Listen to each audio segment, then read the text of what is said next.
Hey everybody, Steph here with a quick video. I'm trying to film a couple of them. It's the end of August and I have knee surgery on the 1st of September.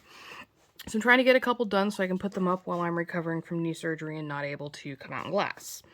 So this is another jellyfish. I know you're probably tired of jellyfish already, but I had a thought. What if you used copper oxide and made the jellyfish bubbly?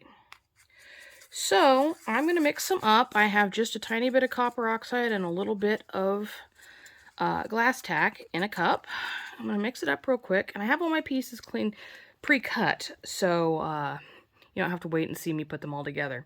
Here's that piece of the base I like for jellyfish to give it sort of a 3D effect. And I'm going to paint it, well, I guess painting it under seems kind of dumb. I'm going to paint it on top. But I'm going to tack fuse this so it'll have some texture. And again, you don't have to do it real thick. So see, as much as I'm putting on, I'm taking just as much off. Because that is plenty right there. I mean, a little bit of this goes a long way. And then I'm going to lay it face up.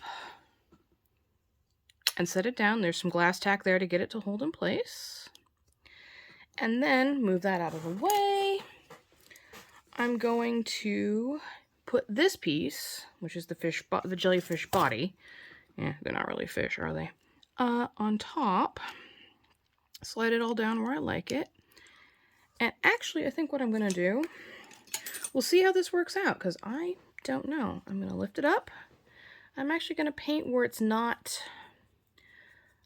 being covered by that, because I think it would look kind of funny to have bits of jellyfish without bubbles. But let's see if it makes any bubbles. Okay, so I got a real thin layer. I got that piece in the middle. Well, we'll get the corners just in case. Set it down. And we will see how it turns out in the kiln. Now for tentacles, I grabbed some of Tabitha's Touch of Dichro stringers because they are just gorgeous. And they add a lot of depth without a lot of color and stuff, so you can use them in just about everything. So I just grabbed a few of the thin ones. They make a nice backdrop. And then I'm going to go fun today and use some rainbow ones. Got some fun little curly cues. Got a few shorter pieces. I didn't end up with as many long ones as I'd liked, but you know, that's how it goes. Sometimes you get lots of long ones and sometimes you don't. You make do with what you have.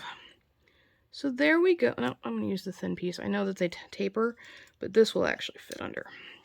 And then I actually think what I'm going to do is, to give the jellyfish a sort of undersea vibe, I will give it a bubble.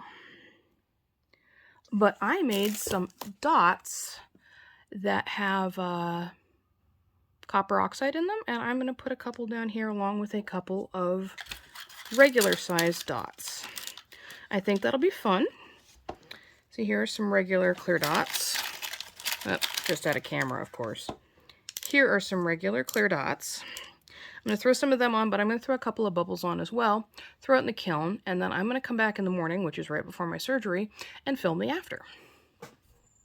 Okay, so here is the jellyfish. It turned out cute.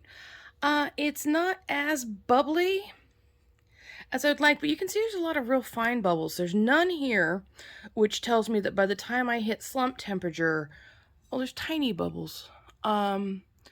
This tells me that there was just enough air in it to not be worth making bubbles for. So my advice would be that if you're going to do a jellyfish like this, don't do that lumpy underlayer, because even though it makes nice texture, it really didn't work so well for the bubbles unless you really want fine bubbles. But if you like fine bubbles, then hey, go for it. Ultimately, I think it turned out really cute, and I'm super pleased with it. Thank you all for watching, and don't forget to give this video a like or a subscribe, and I will see you in the next one.